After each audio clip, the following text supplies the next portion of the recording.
and the Jesus of the true Christian faith is that the Jesus of the Bible and the Jesus of the historical Christian faith is a Jesus that lays claims to divinity. And what distinguishes him from all of the other predecessors and all of the other contemporaries of him, there were other prophets that performed miracles. There were other prophets that had major movements and major followings of people. But all the prophets before Jesus, they all died. And their tombs are still with us. And so it's Jesus of Nazareth. It's Jesus the Christ, where there is no tomb, there is no marker for his burial, because he rose from the dead as he said he would. Now, even in the modern era, there have been a lot of attempts to explain away the resurrection of Christ. And one of those theories is called the swoon theory. And the swoon theory says that yes, there was a Jesus, yes, he was betrayed, and yes, he was crucified. And yes, he was beaten and battered, manhandled and mauled, hung on the cross. However, on the cross, he didn't die, they say. No, he went into a deep coma, they say, and when he was placed in the tomb with the big stone in front of the tomb and sealed with the Roman seal, that he was comatose, but the cool, damp atmosphere of the tomb caused him to be revived. But he wasn't really dead, so it wasn't a true resurrection. He was only comatose. He was revived, got up from a comatose position after losing an inordinate amount of blood, moved the stone away, overthrew the Roman guards, exodus up over to Egypt, lived incognito until he died, was buried in a secret place. And that's why there's no grave, they say. That's the swoon theory. And then there's the kidnap theory. Now, these are not bogus claims. These are theologians making these claims. The kidnap theory say, yes, there was a Jesus, yes, there was a betrayal, yes, there was a crucifixion, and yes, there was a burial, and yes, there was a death. He did die. Now, the kidnap theorists, they really have a little bit more integrity than the swoon theorists. Because, see, the kidnap theorists, they recognize that in the Roman government, when Rome sentenced you to be crucified, you died. Wasn't no swooning. Wasn't no being revived. No, you died because the Roman soldiers, they were professional executioners. So it wasn't a bunch of ragtag, unqualified group of folk just trying to kill somebody. No, when they tried to kill somebody, they became very, very dead. And that's why one of the things they would do when a person was on the cross, if they wanted to hasten or speed up the death, they would take their big club and they would break the person's legs. And in breaking their legs, the person would no longer be able to push where they could inhale and exhale, and they would suffocate, which was the way people most of the time, they died on the cross. You didn't die from a loss of blood. You didn't die from exposure. You died from suffocation. You died because you were so positioned on the cross that your internal organs were not able to function properly, and once you lost so much blood and become so fatigued, you were unable to inhale and exhale. Crucifixion was designed to prolong death. It was to be gruesome. It was barbaric. So they would break the person's legs if there was any question to whether or not they were dead and make sure they suffocated on the cross, or the professional Roman soldiers would do what they did to Jesus because he wasn't dying fast enough and they wanted him dead before the Passover came. They would take a spear, they would jam it up beneath the rib cage, and they would puncture the heart to make sure you expired on the cross. And that's what they did with Jesus. And that's why the Bible says that when they did that, the blood and water came out, signifying, according to cardiologists, he died of a ruptured heart. But he was dead. They didn't break his legs, not because they were not sadistic and barbaric. They didn't break his legs because God refrained them from breaking his leg. Because in the Old Testament, the prophets had prophesied not a bone in his body would be broken. And so his bones were not broken.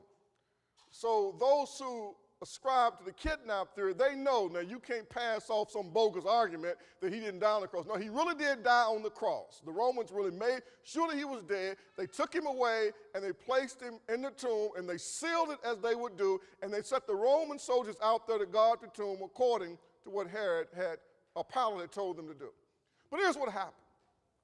The disciples, all who had fled and left him when he was arrested, Peter, who had denied him 3 times and cursed the girl out the last time when she said he was one of his disciples, all of them who had ran and fled, once they came to themselves, they overcame their fear. They returned back to the tomb. They overthrew the Roman soldiers. They moved away the stone. They kidnapped the body. They took the body and they hid it somewhere. And nobody ever found the body. And then they went out proclaiming this preposterous claim that Christ had been raised from the dead. And those are legitimate arguments that so-called theologians are trying to postulate to explain away the resurrection of Jesus Christ from the dead. But it is the anchor truth. It is what nails down our faith.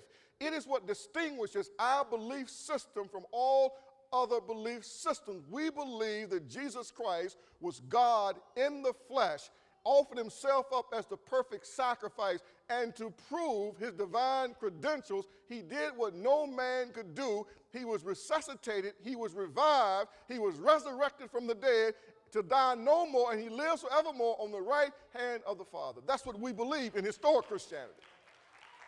In historic Christianity, there's a new brands of Christianity that are emerging on the scene where you can believe whatever you want to believe. We're coming up with a Christian theology that is void of substance and that is void of any doctrinal clarity. So believe ever what you want to believe. Just go on with God, and we all going to end up on the other side in the end. I don't think it works like that. There is a body of truth that was delivered to the church. Jude refers to it that we should earnestly contend for the faith that was once and for all delivered unto the saints. The faith, the body of truth.